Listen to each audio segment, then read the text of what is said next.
get to what's happening right now. Developing news this morning, a frantic underwater search for survivors is now underway in the frigid waters off the coast of Italy. That is where this luxury cruise ship toppled into the sea after it ran aground Saturday. Thousands of passengers, including over 100 Americans, they managed to escape. One described the ship's evacuation as absolute chaos. Everyone was trying to fight their way onto a boat, and the crew members were having to knock people back. The crew members were definitely having a hard time controlling the situation at that point. Well, the half-sunken vessel's torn hull, it's now lying on its side. The divers are trying to find at least 17 people still missing in this wreck, and the ship's captain is under arrest. NBC's Michelle Kosinski is in Porto Santo Stefano, Italy. She's got the very latest. Good morning to you, Michelle. Hi, Alex. You know, the press here is calling this the Italian Titanic. At least 3 people have lost their lives. And the good news is that the number of those unaccounted for did drop significantly just today to 17, which you mentioned. But as people were being rescued, they were worried that there were still passengers on board trapped, and they were right. This happened Friday night, and the latest rescue was this afternoon. This man, just rescued, spent more than 36 hours trapped inside that ship.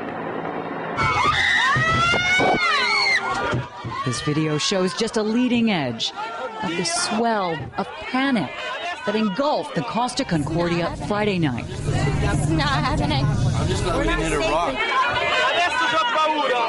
On board, and when survivors were able to climb their way into lifeboats, the ship already tilted sharply and sinking fast. It started just after 10 p.m., only hours after the nearly 1,000-foot cruise ship left its port. Many guests were at dinner, heard a loud rumble. The ship had struck a rock. Lights out, dishes crashing, sending more than 4,000 passengers and crew scrambling for an escape. The rescue was awful. I mean, it was very, very disorganized. They described what they had only seen in movies, like Titanic, crawling nearly vertically up hallways. Some said it took more than an hour for lifeboats to be lowered.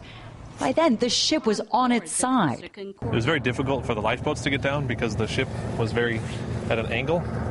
And so the lifeboat can't go down the side of the boat like this.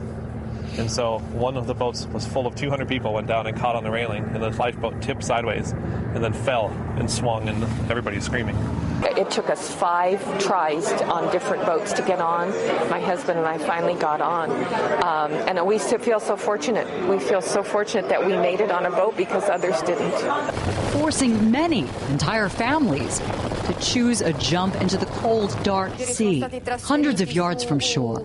But what I was very worried about when I was swimming, I was keep looking at the boat was coming.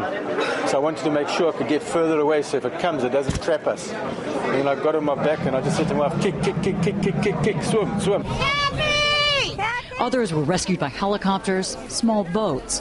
The Italian cruise line is owned by the American company Carnival, which in a statement offered heartfelt condolences. This is a terrible tragedy, and we are deeply saddened.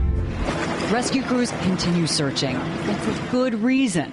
Last night, more than 24 hours after this started, a South Korean couple on their honeymoon were found alive on board. Investigators arrested the captain, pending their look into why, on a route this ship travels every week, it suddenly struck rock, lost power, a 160-foot gash in its hull. Officials believe there were 125 Americans on board, but none of them hurt. And that captain, who's been arrested under investigation for manslaughter and abandoning ship, has just been quoted as saying that his navigational charts showed the water was deep enough to be where he was, but that they did not show the rock that he hit. He also denies abandoning the ship. Alex. All right, NBC's Michelle Kosinski with the very latest from there.